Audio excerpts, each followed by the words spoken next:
bisa banget. Kita bikin dulu tabelnya. Yang kolom kiri kita isi hari Senin sampai Minggu. Yang kanan kita isi nilai tabungan kamu setiap hari. Sekarang kakak ajarin kamu cara mengubah data dari bentuk tabel ke bentuk diagram batang.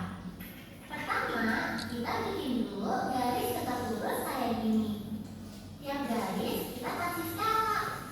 Jaraknya harus sama ya, Mini. Garis yang tegak kita kasih skala buat nilai tabungan. Garis yang mendatar kita kasih skala buat hari.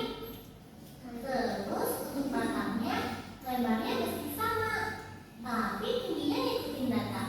Wah, dari diagram ini aku langsung tahu kalau aku paling banyak nyamuk di hari Jumat dan paling sedikit nyamuk di hari Minggu.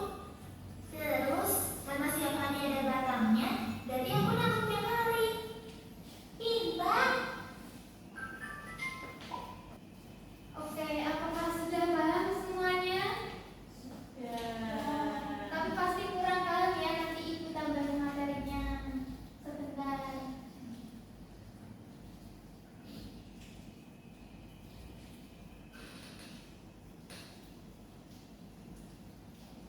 Jadi diagram adalah sebuah penyajian data yang menggunakan persegi panjang atau biasanya disebut batang. Nah, persegi panjang tersebut tingginya mengikuti skala atau jumlah dari kategori yang telah disajikan dalam tabel frekuensi. Berdasarkan bentuknya diagram batang ada berapa? Oh, belum tahu ya? Jadi diagram batang ada dua. Yang pertama diagram batang tegak dan yang kedua diagram batang mendatar. Ini yang sebelah kanan merupakan contoh diagram batang tegak, sedangkan di sebelah kiri merupakan contoh diagram batang mendatar. Nah, perbedaannya apa nih, Ibu? Baik, perbedaannya pada diagram batang tegak ini garis yang mendatar atau garis horizontal tersebut, garis horizontal ini menyajikan nama atau kategori dari data, sedangkan garis yang tegak atau garis vertikal ini menyajikan frekuensi atau jumlah dari data tersebut. Nah, ini ada buku, tapak meja, spidol, penghapus, pulpen. Kira-kira data apa ya?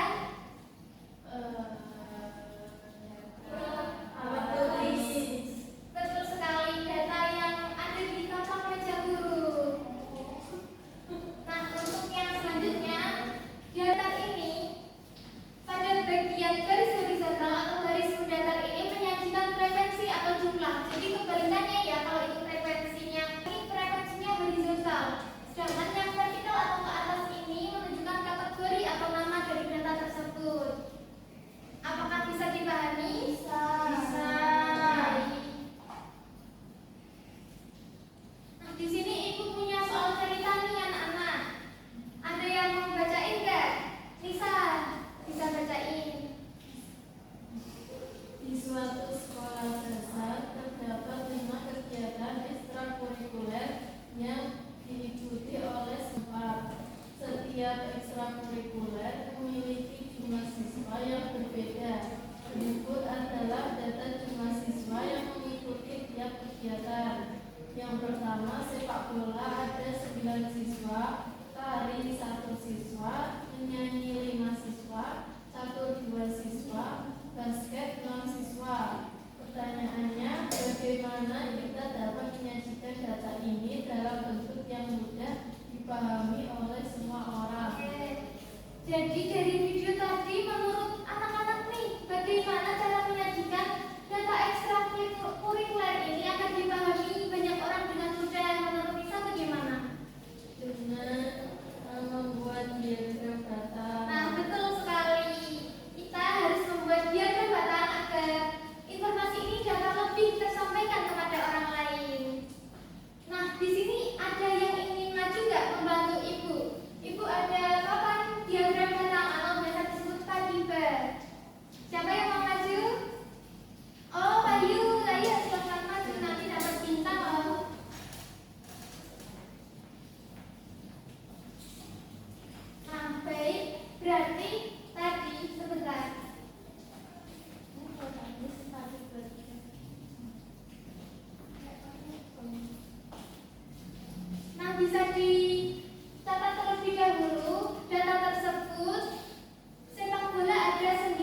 siswa bisa dicatat terlebih dahulu? Ya, sepak bola.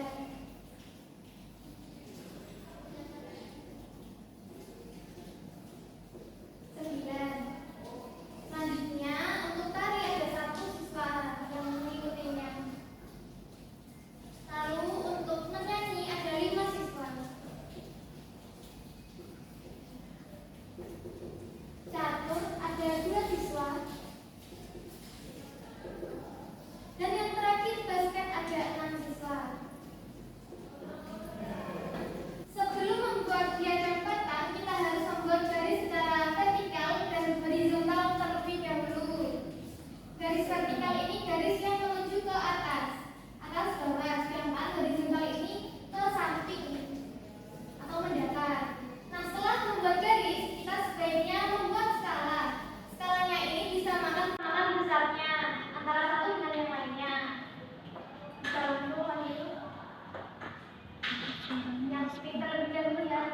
Sebelumnya kita harus menamai diagram tersebut. Ini tadi diagram apa? Diagram kegiatan ekstrakurikuler. Betul sekali, bisa dinamai ya.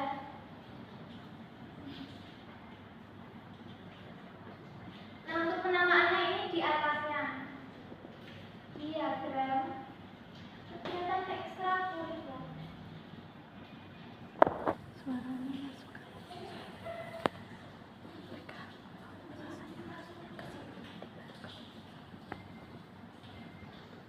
Nah, selanjutnya kita juga harus menentukan skalanya terlebih dahulu. Tadi kan tidak sampai 10 ya siswanya, berarti ini maksimal 10 tidak apa-apa. 1 sampai 10 bisa ditulis ya. Ini ya.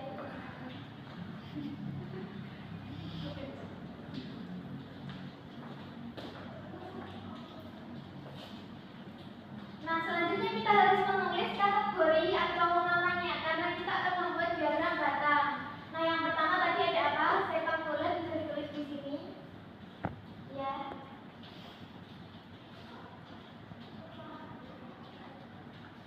Selanjutnya tari. Kategori yang ketiga menyanyi.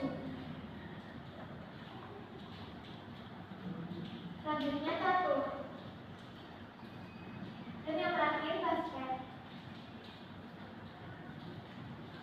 Nah, ini termasuk kategori, berarti bisa ditulis kegiatan ekstrakurikuler.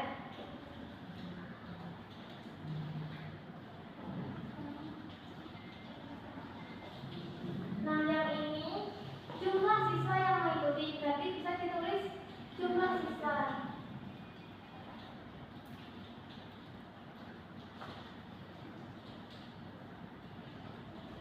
Baik, yang pertama berarti sepak bola tadi ada 9, berarti kita harus membuat batang yang naik. Jadi kita harus membuat atau menyusun batang tersebut sampai dengan skala ke 9. Bisa dengan ya untuk alat peraga ini.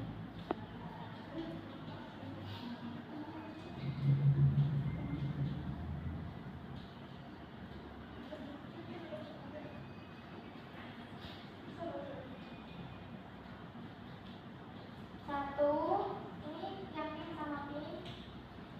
2, 5,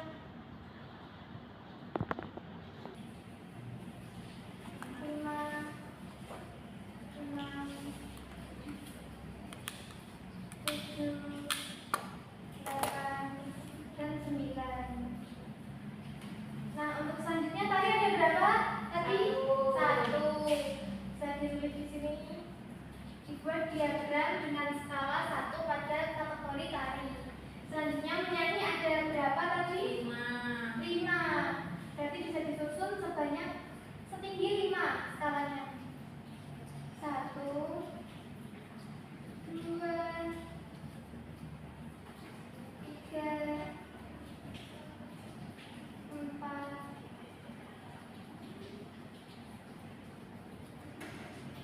5. Karena hijaunya habis, kita pakai kuning saja ya teman-teman. Nah, selanjutnya catur ada 2 orang nih, 2 siswa yang mengikutinya, berarti skalanya dua. Satu, dua.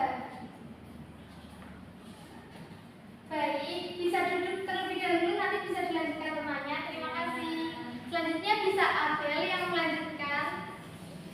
Yang kata terakhir yaitu kategori ekstrakurikuler basket dengan 6 siswa yang mengikutinya.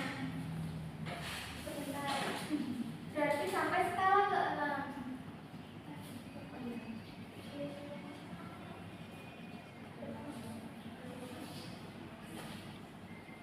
Satu, dua, tiga, empat, lima, enam. Nah, terima kasih Agen. Baik, ini bisa dipahami diagram apa? Diagram Batang yang kategori tegak, betul sekali. Nah, untuk garis horizontalnya tadi ini termasuk aspek apa? Kategori. Sedangkan ini frekuensi. Betul sekali. Nah, dari diagram ini kalian bisa tahu kan? Pertanyaan yang kedua, ekstrakurikuler apa yang paling banyak diikuti oleh siswa? Apa? sepak bola. Ya, betul sekali. Ekstrakurikuler sepak bola adalah ekstrakurikuler yang paling diminati oleh siswa karena diagramnya menunjukkan diagram yang paling tinggi dan menuju ke skala 9, yaitu titik puncaknya. Lalu, ekstrakurikuler apa yang paling sedikit diikuti siswa? Anak-anak? Tari. Betul sekali, dengan jumlahnya berapa? 1. Betul sekali, karena skalanya menunjukkan yang paling rendah, yaitu 1. Nah, bisa dilanjutkan materinya.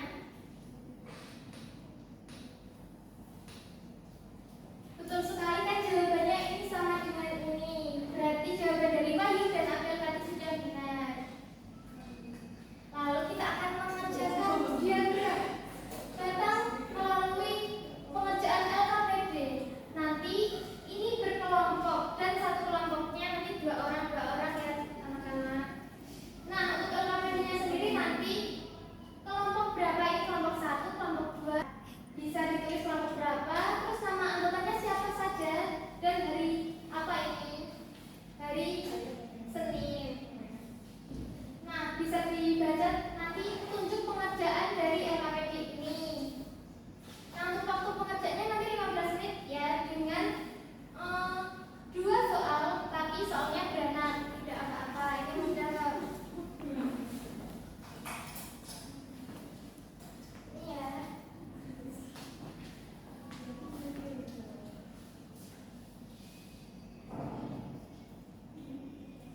Bisa dikerjakan dengan baik. Apakah ada yang susah? Ini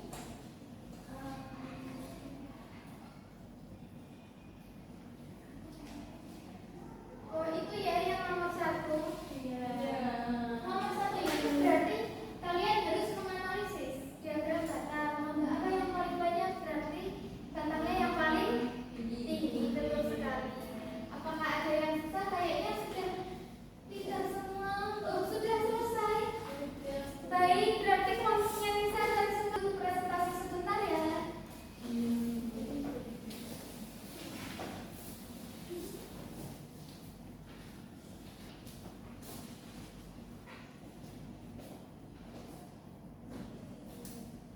Nomor 1. Banyak siswa kelas 4 yang mengikuti lomba disajikan diagram batang berikut. Terus jawablah pertanyaan berikut ini. Lomba apa yang paling banyak diikuti siswa kelas 4? Matematika. Apakah sama jawabannya? Sama. Betul. Selanjutnya, Lomba apakah yang diikuti siswa kelas 4? Ada puisi. apakah sama jawabannya teman-teman? Sama. Sama. Lanjut. Berapa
Untuk garis yang horizontal atau mendatar ini menjelaskan tentang apa?